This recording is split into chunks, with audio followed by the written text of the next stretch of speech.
Nous allons évoquer encore aujourd'hui le Togo, un sujet sur la Commission électorale nationale indépendante. Comment déchiffrer l'énigme de la recomposition? Ce jour même, ce mardi, au niveau de l'Assemblée nationale, il a été procédé à l'élection de 3 nouveaux membres qui doivent remplacer 2 de l'opposition extra-parlementaire et 1 de la société civile. Mais quand il s'est agi d'élire les 5 représentants de l'opposition parlementaire, eh bien, tout a coincé. Finalement, on se demande comment est-ce qu'on peut trouver une solution à cela. Nous allons poser cette question au docteur Folie Ekoué, président du mouvement Alaga. Docteur Ekoué, bonsoir. Bonsoir.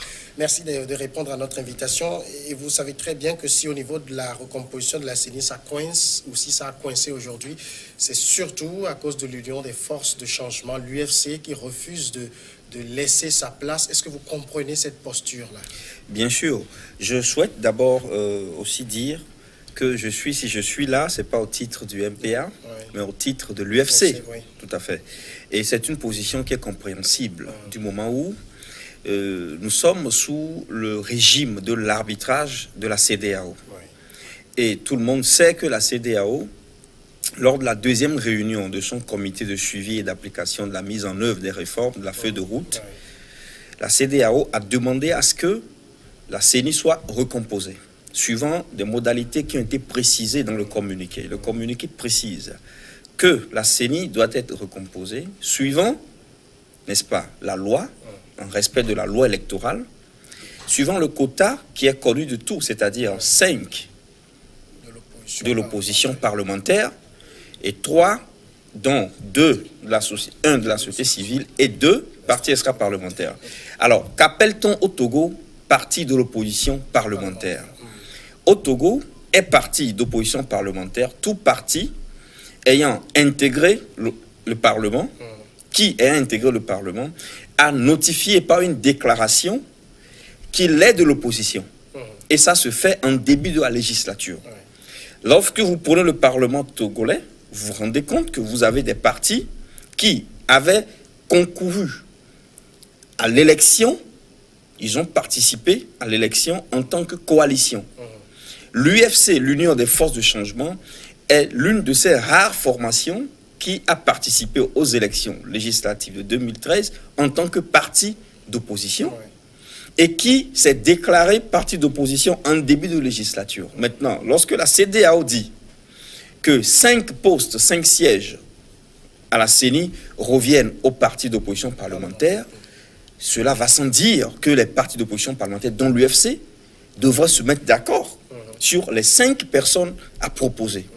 Quel a été notre étonnement lorsque nous découvrons que la présidente du groupe parlementaire de l'ANC, Madame Isabelle Améganvi, envoie à la table de la présidente de l'Assemblée nationale une liste de 5 représentants plus les 3, sans laisser la place qui revient à l'UFC.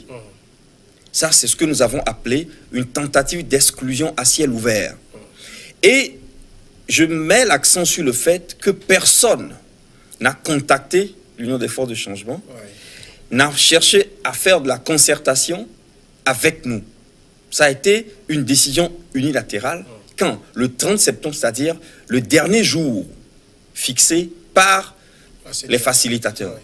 Et donc, l'UFC a dit et a notifié par lettre, n'est-ce pas, au président de l'Assemblée nationale, qu'elle maintient en place son représentant, maître Jean-Claude Omao, en tant que représentant de l'UFC.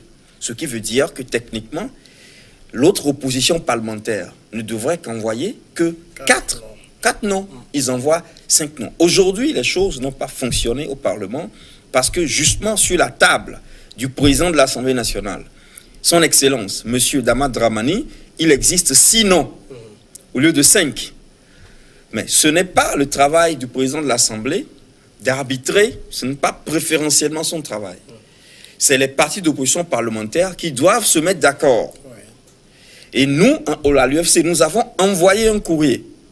Dès le dimanche 30 septembre, dès que nous avons reçu la lettre par laquelle la C14 envoie les 8 représentants à l'Assemblée nationale, nous les avons appelés. Nous avons envoyé un courrier qui existe aujourd'hui à la C14, c'est-à-dire à C14, c'est-à-dire à Madame ou Maître Isabelle Améganvi, d'ouvrir d'urgence une concertation avec nous. Parce que nous risquons, en tant que parti d'opposition parlementaire, de faire une mauvaise... C'est-à-dire de nous présenter en mauvaise face, en mauvaise lumière, n'est-ce pas? Mais je vous assure que nous n'avons reçu aucune réponse de la part de cette opposition parlementaire. Pour toute réponse, nous entendons à travers des médias interposés que l'UFC est en train de bloquer la mise en place de la nouvelle CENI, que l'UFC n'est pas capable de se sacrifier pour que... Mais écoutez, c'est ça le contentieux. Est-ce que l'UFC est un parti d'opposition parlementaire? Oui, en vertu de la loi portant statut de l'opposition. Justement, vous avez évoqué la loi portant statut de l'opposition, mais les gens vont plus loin et disent, au-delà de la loi, il y a aujourd'hui un accord de gouvernement qui lie l'UFC et le RPT de venir unir aujourd'hui, et que l'union des forces de changement ne peut plus se prévaloir d'être de l'opposition. Non, ça c'est une mauvaise connaissance de la politique. L'accord de gouvernement, c'est un accord qui planche sur l'exécutif. Et nous ne sommes pas dans un régime parlementaire, nous sommes dans un régime semi ou peut-être présidentiel. Et donc ça veut dire qu'il existe le concept de solidarité gouvernementale. On n'est pas au gouvernement pour défendre sa chapelle politique. Lorsque vous êtes au gouvernement dans un tel régime, vous solidarisez avec le programme que le Premier ministre reçoit du chef de l'État et qu'il applique. Il n'y a pas d'opposition dans l'exécutif, dans notre régime. Alors, l'opposition, elle est parlementaire. Justement, la loi précise à l'article 2 que l'opposition au Togo s'entend, à partir de 2013, bien évidemment, l'opposition parlementaire. On peut être un parti d'opposition, donc parlementaire, et être au gouvernement. Mais moi, je voudrais rafraîchir la mémoire des Togolais en rappelant qu'au sortir de l'APG, le maître Agboibo a été Premier ministre. Montrez-moi le seul ministre du Togo venant de l'UFC qui a eu entre ses mains toute la politique gouvernementale, qui a eu la primature. Jamais. Donc le quart parti d'opposition est arrivé jusqu'à prendre en main toute la politique gouvernementale de l'exécutif au Togo. Mais le quart est toujours considéré comme étant un parti d'opposition, n'est-ce pas? La même chose vaut pour la CDPA, qui techniquement, n'ayant jamais eu de représentant à l'Assemblée, ne devrait pas être considéré comme un parti d'opposition. Et donc nous sommes dans une situation complètement cocasse, où les gens font comme une focalisation morbide sur l'UFC. Mais sur l'aspect de l'APG que vous avez évoqué, c'est un accord politique global. Mais l'accord entre l'UFC et le RPT, c'est en quelque sorte un accord particulier. Bien sûr, c'est un accord particulier qui s'entend dans un cadre de politique ordinaire. Tout parti politique peut se lier par un accord avec un autre partenaire sur l'échiquier politique. Et cela, les termes de l'accord ne concernent que les parties prenantes. C'est-à-dire, dans ce cas, l'UFC et le RPT devenus unir. Mais du moment où l'UFC s'est déclaré parti politique d'opposition, elle est à considérer telle. Et puis, ce qui, moi, m'agace particulièrement, c'est qu'on a comme l'impression qu'au Togo, il y a des gens qui se prennent pour le maître, je parle de maître M-E-T-R-E, le maître de l'opposition. C'est-à-dire des gens qui peuvent décider qui est de l'opposition, qui n'est pas de l'opposition, qui est du pouvoir, qui n'est pas du pouvoir. Mais dans ce pays, mais qui donne ce droit, cette potestat à des individus de dire qui ils sont et qui sont les autres? Mais est-ce qu'actuellement nous ne sommes pas dans un contexte particulier et les choses doivent se faire en fonction du contexte actuel? Il n'existe pas de contextualisation possible sans test. C'est les tests qui permettent de faire les contextualisations. Or, les tests sont clairs là-dessus. Il y a deux tests. Il y a d'abord le code électoral, l'article 15 du code électoral, et le communiqué de la deuxième réunion du comité de suivi de la feuille de route de la CEDEAO. Il n'y a pas d'autre base juridique au discours politique que nous tenons. Et nous demandons à tous ceux qui considèrent que le parti au pouvoir a des tendances exclusivistes à leur endroit, de ne pas tomber dans le piège de développer eux-mêmes des tendances exclusivistes vis-à-vis des autres citoyens, des autres partis politiques. C'est l'impression que vous avez... Bien sûr, même le net a été victime de cabale dans ce sens. Le parti Obus de M. Kodjo a été également victime de cabale dans ce sens. Alors nous disons aux Togolais de s'arrêter. Il faut qu'on arrête la salade. Et nous, à l'UFC, nous sommes un parti d'opposition qui a décidé de faire de l'opposition constructive. Je rappelle à tous ceux qui ont des doutes encore que l'UFC est le seul parti qui a travaillé pendant des années dans le maquis, sous la nomination du MTD, jusqu'aux années 90-92, avec des techniques de combat qui n'ont rien à voir avec la démocratie normative. Mais l'UFC, pour pacifier ce pays, a accepté faire la paix des braves. Et donc ce n'est pas par faiblesse, mais c'est pour amour pour cette nation. Qui lui a valu tout ce qu'on voit aujourd'hui. Et cela lui a valu la cabale, les insultes. On a voué l'UFC aux gémonies. Même ceux qui étaient hier dans les rangs de l'UFC, qui sont sortis de l'UFC, ont continué dans cette logique-là, qui est une logique frontale, dans un pays où vous savez très bien qu'il y a eu un monolithisme politique pendant presque 30 ans. Dans un régime pareil, je veux demander à nos frères de la coalition des 14 de l'opposition, montrez-nous un seul pays en Afrique noire où après un monolithisme de 30 à 38 ans, il y a eu une alternance pacifique. Il y a le Congo, le Zaïre. C'est grâce à une guerre, parce que les gens étaient trop pressés. Au Gabon, c'est toujours le fils à Bongo qui est au pouvoir. Donc c'est la même mouvance qui continue. Et nous savons que le Gabon est en train de faire des tractations au plan interne pour qu'il y ait une alternance pacifique. Il n'y a que l'alternance pacifique négociée qui puisse résoudre les cas d'espèce que sont le nôtre et celui du Gabon. Ceux qui font l'opposition et qui pensent qu'ils peuvent imposer une norme destructive, une norme de l'opposition qui soit destructive, qui soit disruptive, qui soit déflagrante pour notre pays, qu'ils sachent que nous, ils ne sont pas les seuls. Il y a d'autres partis d'opposition dans ce pays qui ont opté pour une tendance pacifique. Et c'est cela l'UFC d'aujourd'hui. Et je crois que tout le monde est aujourd'hui témoin dans ce pays. Et vous n'entendrez plus jamais un responsable de l'UFC monter au créneau sur un média, que ce soit un média public ou privé, et insulter et injurier, que ce soit le parti au pouvoir ou les autres partis d'opposition. Ça n'existe plus à l'UFC. Donc, il ne s'agit pas d'une option faite par l'UFC pour être accommodante vis-à-vis du parti au pouvoir. C'est une mue idéologique et politique. Et c'est une mue responsable. Nous savons très bien que nous avons perdu notre électorat.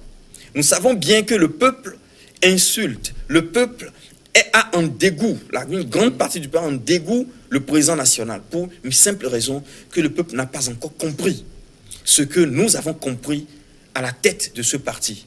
Et nous sommes certains, et nous le dirons toujours, que nous ne serons jamais amenés par les pressions populaires à retomber dans les dérives du passé.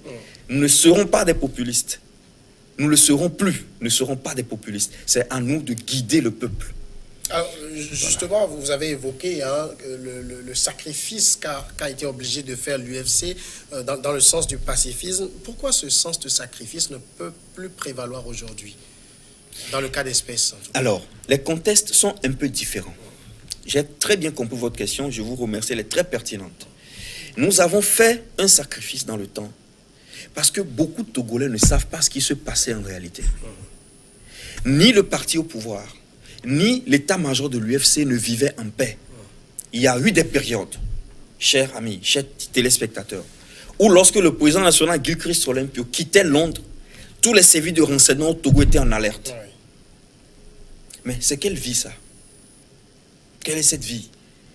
Une vie à la Yasser Arafat, où il ne dort pas dans une maison toute une nuit. Il demande au chauffeur, vous quittez Lomé, amenez-moi à Kara. Ils arrivent à Kara, le chauffeur croit que c'est peut-être pour faire quelque chose. Il est 5 heures, il dit on retourne à Lomé. Parce qu'il ne peut pas dormir dans une maison. Il ne peut pas fermer ses yeux. Quelle est cette vie entre des frères d'une même nation? Et la même chose vaut pour ceux qui étaient au pouvoir et qui sont au pouvoir à Lomé. On ne peut pas vivre dans cette tension. On ne peut pas continuer. Justement, le pays, depuis 1992, a connu des rechutes du point de vue du développement. Parce que c'est une économie de tension politique. Et il faut passer à une économie de développement. Et donc l'UFC à considérer cette situation. Il dit non, écoutez, finissons-en avec cette histoire. Et sacrifions-nous. Nous savons très bien que les gens, au fond du Togo, partout, diront, mais comment se fait-il que le fils de Sylvanus Olympio va signer un accord de gouvernance avec le RPT? Les gens l'ont dit, les gens le diront. On savait que les gens le diraient. Mais il y a l'histoire qui nous juge. À un moment donné, dans une maison, lorsqu'il y a la guerre, il faudrait qu'il y ait des braves qui disent, écoutez, laissons tomber nos passions. Essayons de faire la paix. Et c'est ce que l'UFC veut faire. Et l'UFC envoie un message très clair au peuple togolais. Attention, attention, le Togo est très petit. Faisons de la politique. Faisons de la politique. Ne descendons pas dans les rues. Ne cassons pas les édifices publics. Que cette ère passe. Nous en avons été les avant-gardistes. Des gens traînent à le comprendre. Mais je crois que les gens le comprendront. Et ceux parmi le peuple qui se sont vus trahis par cette démarche, nous leur demandons de rester patients et de croire en le fait qu'il n'y a que la pacification de la vie politique qui amènera le Togo vers un développement certain. Maintenant, il se peut que ce ne soit pas l'UFC qui bénéficie de cette mue politique. Ce peut être un autre parti, une autre personnalité, mais l'UFC l'aura fait. Il se peut que ce soit à l'UFC que revienne l'honneur dans un futur proche. Seul Dieu sait. Mais nous savons, nous sommes convaincus que le fait de déposer les armes en politique a été un salut pour ce peuple, même si beaucoup ne le comprennent pas encore. Mais vous n'avez pas répondu fondamentalement à ma question. Le sens du sacrifice dans le cas d'espèce. Oui. Pourquoi vous ne le faites plus? Alors, le contexte actuel est tellement différent. Il y a derrière cette requête de sacrifice un nihilisme qui se cache. C'est comme ça ou c'est ce que vous voulez voir? Non, c'est ce que les gens disent. Et c'est ce que les gens nous ont fait comprendre.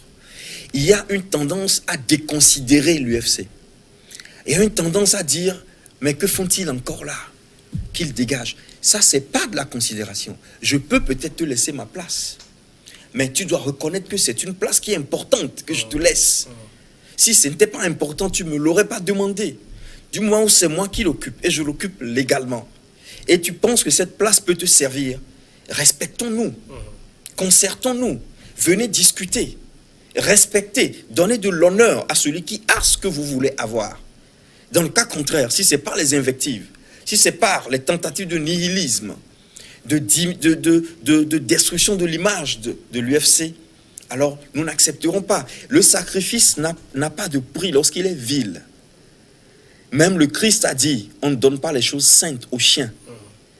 Lorsque je fais un don à quelqu'un, que cette personne sache que ce que je lui donne, je le perds parce que c'est précieux pour moi. C'est pas comme ça dans la boue et dans le sable, alors, dans du n'importe quoi. Ça veut dire vous attendez une certaine reconnaissance de la part des autres, ou du moins une concertation avant de lâcher prise? Oui, le mot reconnaissance ne me plaît pas, parce que nous ne sommes pas dans, nous vivons pas, nous ne sommes pas morts, nous ne cherchons pas à être aimés. On ne quémande pas l'amour, on ne veut pas être aimé. Les gens peuvent aimer qu'ils veulent. Mais le second mot que vous avez prononcé, c'est celui-là qui sert le plus. La concertation.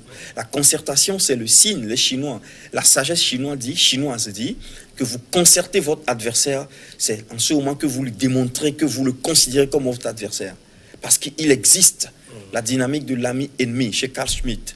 Alors, si nous sommes là, et que les gens savent et qu'on connaisse que nous sommes là, qui se concertent au moins avec nous. Aujourd'hui, il y a eu l'élection des 3 représentants au titre de 2 pour le parti extra-parlementaire et 1. Alors, est-ce que l'UFC a été concerté sur d'éventuelles propositions qu'elle aurait en tant que parti parlementaire au même titre que les autres? Mais non, l'UFC n'a pas été concerté. Nous aussi, nous avions des noms.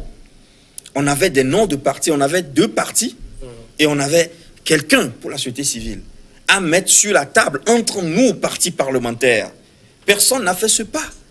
Et au même moment, on fait des tapages, on dit de nous que nous bloquons le siège, nous bloquons le processus. Tout ceci n'est pas sérieux. Et moi, je le dis, et je dis encore, je demande à tous les opposants de la C14 de faire attention à ce qu'ils font, qu'ils respectent tous ceux qui sont là. Même le petit enfant qui ne fait que pousser ses dents, peut vous donner une parole de sagesse. Parce qu'on dit souvent que les dieux parlent par les choses insignifiantes. Donc, nous demandons le respect de tous les acteurs. Comme nous le faisons, demandons que les autres nous respectent. Et l'UFC maintient sa place à la CENI. Parce que l'UFC est un parti d'opposition parlementaire qui a eu près de 10% des suffrages exprimés en 2013. Ce n'est pas rien. Est-ce que ce maintien-là, il est définitif ou il y a des possibilités d'ouverture? Nous ne pouvons pas dire que nous sommes dans de l'autarcie, dans une position arrêtée. Nous sommes toujours comme nous l'avions démontré par le passé, en faisant une paix de braves. Nous sommes toujours disposés à nous concerter avec tous les acteurs qui sont impliqués dans une question qui nous concerne tous. Nous sommes toujours ouverts. Bien évidemment, là où vous avez blessé, vous faites ce qu'on appelle la restitution. Là où vous avez écrit des articles disant que l'UFC est tombé bas au point de vouloir monnayer sa place à la CENI. Justement. Là où vous écrivez de tels articles, comment vous voulez que l'état-major de l'UFC vous accepte? Donc vous faites dans les eaux troubles. Justement, sur ce point que vous avez évoqué, est-ce que ce n'est pas un peu cela aussi que vous voulez monnayer ce poste-là? Nous ne monnayerons jamais notre identité. Parce que l'UFC a payé un coût colossal pour son identité. Et l'UFC ne monnayera jamais son identité. Non. Peut-être pas tant que nous sommes là. Oui. Si certains ont cette tentation, ils ne prospéreront pas. Parce que la seule chose qui vous reste, quand vous avez tout perdu, c'est peut-être votre dignité. Et nous croyons que ceux qui ont écrit cet article, c'est leur conscience même qui les jugera.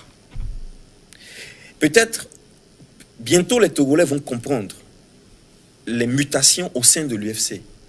Nous sommes un parti qui se veut sérieux. Et nous ferons de la politique. Nous ne dirons plus les choses que les autres veulent qu'on dise. On fera pas ce que les autres veulent qu'on fasse. Nous avons notre ligne. L'UFC n'est ni UNIR, ni la C14.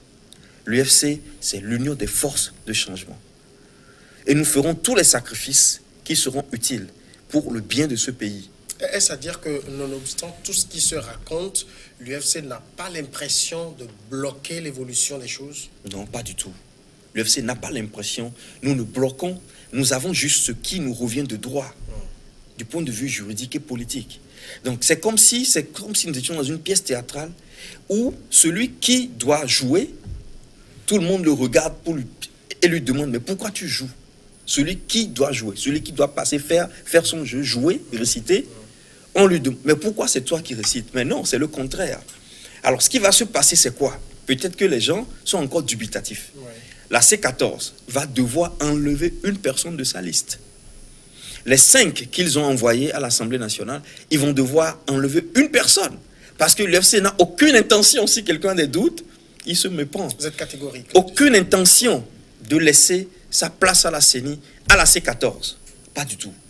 On l'aurait peut-être fait si les gens ne nous avaient pas insultés. Si les gens n'avaient pas écrit de n'importe quoi sur nous. Ils sont allés trop loin. Ils sont allés trop loin.